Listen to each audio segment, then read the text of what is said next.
Hello everyone, welcome to Indian School of Physics. Guys, this is Nitin here, and today's problem is from Concept of Physics by it's my book.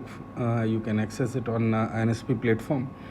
And this question is mix of rotation plus magnetics. So let's discuss the concept of this, and some shortcut results are also there, which may be handy for your exam if a question of that sort is asked. So here is a problem statement. A solid cylinder of mass m, radius r and length L carries a current I along its length. The cylinder is immersed in a region of magnetic field B naught directed vertically upwards. B naught.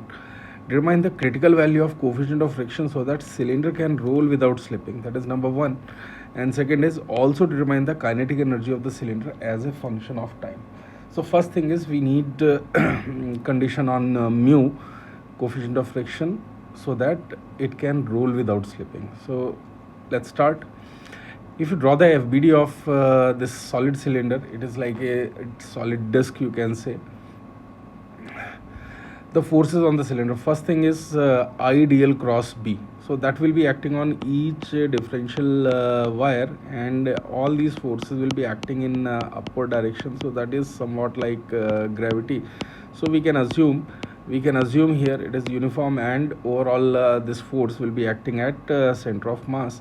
And IDL cross B, simply we can write IL cross B, and you can see here I is into the plane, so L cross B is going to come in rightward direction. So this force is acting at the center of mass.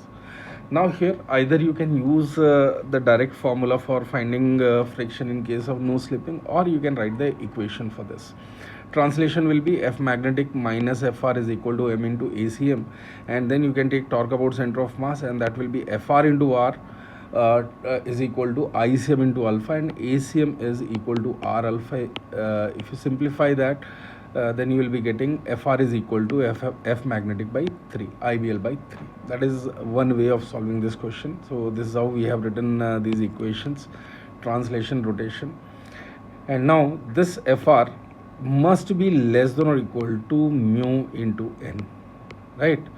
So here we can write IBL by 3 is less than or equal to mu mg. So from here mu is greater than or equal to IBL by 3 mg. So very easily you can get. At the same time, if you want to avoid this calculation, and directly if you remember,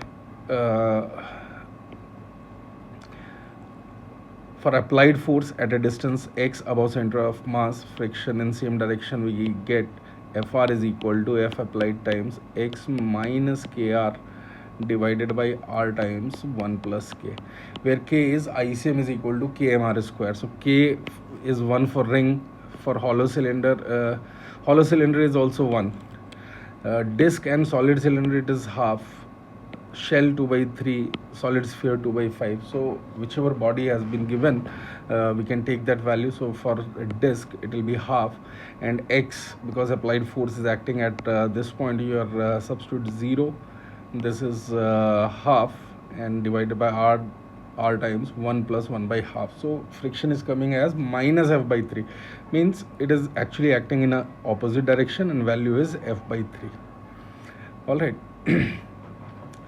Now second part of this question is they're asking kinetic energy as a function of time. So if we can calculate VCM, then we can use half m VCM square plus half ICM omega square, this. And if the body is in pure rolling, directly kinetic energy we can write as half 1 plus k times m VCM square, right?